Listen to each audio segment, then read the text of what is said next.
Fewer ramen restaurants declare bankruptcy in Japan for first time in several years. 2024 was a rough year for ramen restaurants in Japan, as research firm Teikoku Databank found 79 ramen restaurant bankruptcies in its annual study of the industry, the most ever since its first iteration in 2010. 2024 wasn't an isolated case, either, as it marked the third year in a row of increasing bankruptcies.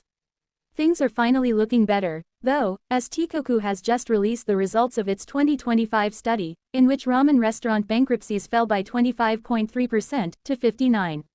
For the study, Teikoku database counted ramen restaurants that had debts exceeding 10 million yen and had filed for bankruptcy proceedings. Analysts point to rising costs as the reason for the large number of bankruptcies in recent years. Teikoku prepares an annual ramen cost index, calculated as the Tokyo area average prices for the ingredients in a typical bowl of tonkatsu ramen: wheat for the noodles, pork bone for the broth stock, and toppings of vegetables and sliced pork. Since 2020, that total price has risen by 41%, Teikoku says.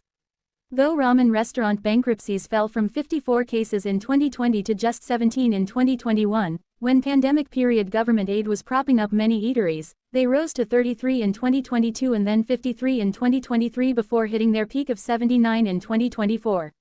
So while 59 bankruptcies in 2025 remains a significant number, it's still encouraging to see the first decrease in 4 years.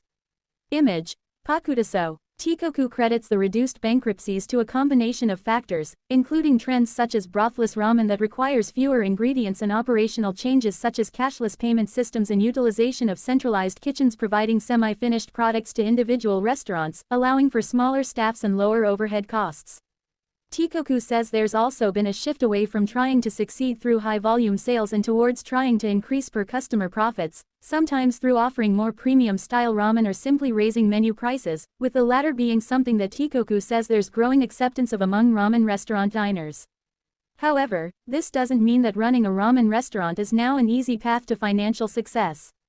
While 2025's 59 bankruptcies is a decrease compared to 2024, it's still the second highest number since 2010, and prices for ingredients haven't come down, so those cost pressures are still there for restaurant operators. It's also worth bearing in mind that Teikoku's study is only concerned with bankruptcies specifically. So if, for example, the owners of a ramen restaurant decide to shut their business down after being forced to drain their savings to cover their debts, they're still in a very bad place financially but not counted as one of the year's bankruptcies in Teikoku's study. There's also the question of how viable raising menu prices is as a long-term strategy, as it runs the risk of undoing ramen's long-held image as a tasty but affordable dining option, and in turn eroding its fanbase, especially among young